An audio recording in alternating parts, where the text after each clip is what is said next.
Terence Bud Crawford was being blackballed. Terence Bud Crawford is not getting the opportunity that he deserves. Terence Bud Crawford, they're overlooking Terence Bud Crawford. That he need to do more. That he need to get a world title. Remember all those narratives. And a lot of people in the sport of boxing was feeling sorry for Terence Bud Crawford. But Terence Bud Crawford, in years, got his opportunity. Got his opportunity to face Canelo Alvarez. But there was other people that we all know that was in position to get a Canelo Alvarez fight that never got the opportunity. There's other guys that, you know, let's say like Jermall Charlo in 160, in which he was a mandatory position to face Canelo Alvarez. He was already a champion in 154. And Canelo Alvarez curved him for the WBC franchise. Y'all remember that? But because Canelo Alvarez had an overwhelming fan base, then the fight and the push for Jermall Charlo to get his just due was going on deaf ears. Demetrius in 154 had the ability to give Canelo Alvarez a title shot while he was in mandatory position in the WBO. In 168, we all know that we should have seen the undisputed matchup between Demetrius and Canelo Alvarez. But because Demetrius doesn't have the fan base like Canelo Alvarez, the overwhelming Canelo Alvarez fan base will overshadow whatever outcry Demetrius had. Go on deaf ears. But we all real. We understand. We also understand when Terence Bud Crawford was with Top Rank. And remember that time, that telecast when they were trying to show the welterweight. And they X'd out Terence Bud Crawford. You remember Keith Tom Thurman saying that we don't consider the WBO a real title. Go get a belt. All that stuff. Right? Remember when Earl Spence says, I already got my plans. Right? Al Heyman gave me my plans. Remember when they had that infamous encounter with Bob Arum? If we're so big and we know that, damn, if you're given the opportunity, we could also witness greatness like we did with Terence Bud Crawford and Canelo Alvarez. See, because it's about opportunity. You got the skills and talent. We the hardcore boxing fans. We know who got the skills and talent. If you don't get the opportunity, you're never going to see or get what Terence Bud Crawford has earned. So the frustration also was that Canelo Alvarez didn't give the opportunity to the fighters that we wanted him to fight. Thus, the David Benavidez fight. In 160, the Demetrius and the Jermall Charlo fight. In 154, yeah, he was young, so it wasn't too much pressure he did. You know what I'm saying? So, who Terence Bud Crawford should fight since he's the undisputed at 168? At the end of the day, once you're the top dog, the boxing fans normally always ask, what's next? Just like we did with Floyd Mayweather. Who's going to be fighting next? Who you going to fight next? Who you going to fight next? Canelo Alvarez. Who you going to fight next? Who you going to fight next? Who is Terence Bud Crawford at 168 going to defend his undisputed world champion, in which he never defended his undisputed world championship belts? Not in 147, not in 140. I think that Jermall Charlo and Demetrius should get their opportunity with Bud Crawford, and Bud Crawford should give the opportunity to them, especially a guy like Demetrius. People will say, well, he got the David Benavidez opportunity. Even if he got the David Benavidez opportunity, David Benavidez wasn't even a champion. So is he getting a shot at the belt, shot at legacy? And David Benavidez is an enigma. You know what I'm saying? I think that David Benavidez beats everybody at 168. You know what I'm saying? He's a big boy, but now this is a realistic fight. These are realistic situations, realistic fights. Should Terence Bud Crawford fight Demetrius next or Jermall Charlo next? Those are the fights that I want to see Terence Bud Crawford, and give those guys the opportunity, because for years they didn't get the opportunity from the top dog. So I would like to see those fights.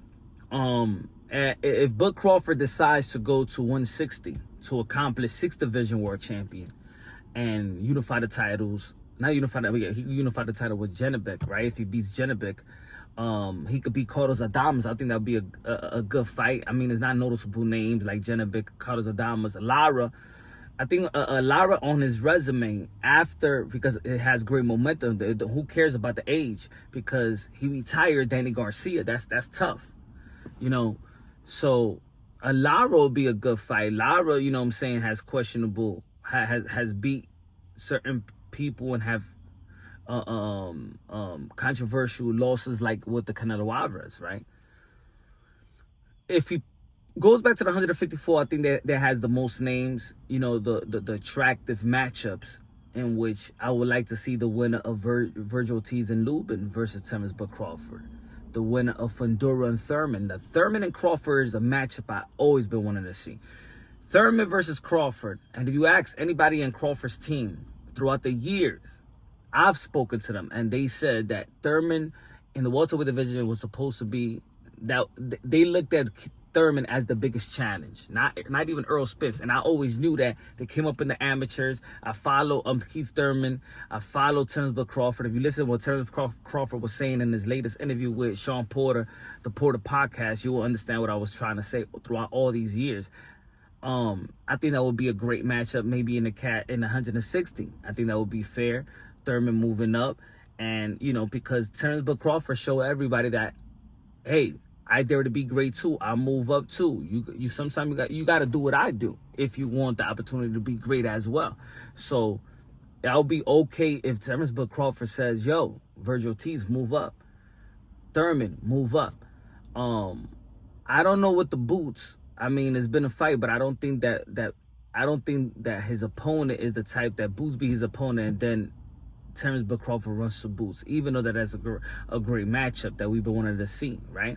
I think that he was deserving his opportunity, whether it was against Earl Spence or Crawford after their fight. But at 168, let's talk about it. I know people is getting like, oh man, like let him enjoy his victory. We're the hardcore boxing fans. We always say who's next. Post-fight interviews always, who you want next? You know what I'm saying? Who do you want? And people are going to be like Shiraz. I'm sorry, but you know what?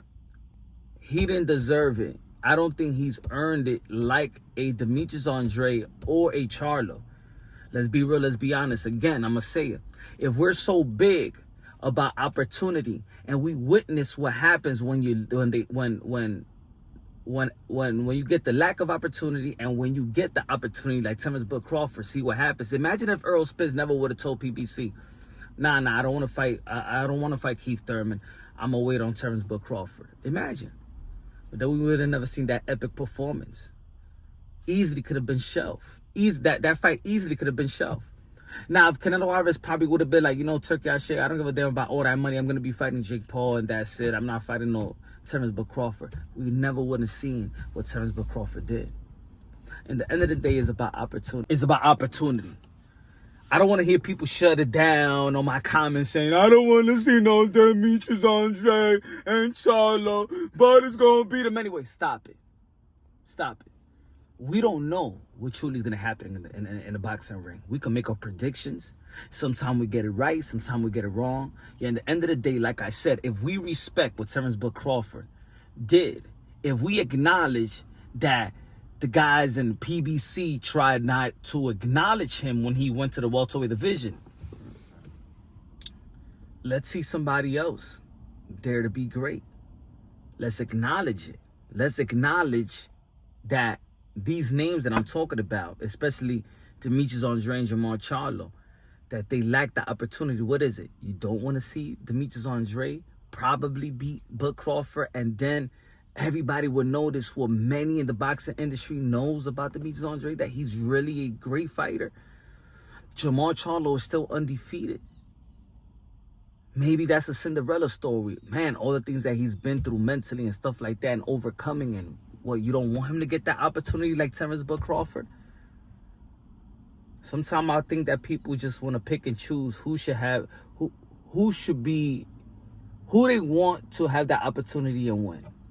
Let's not be hypocrites out here. You're just as good as your opportunity as well.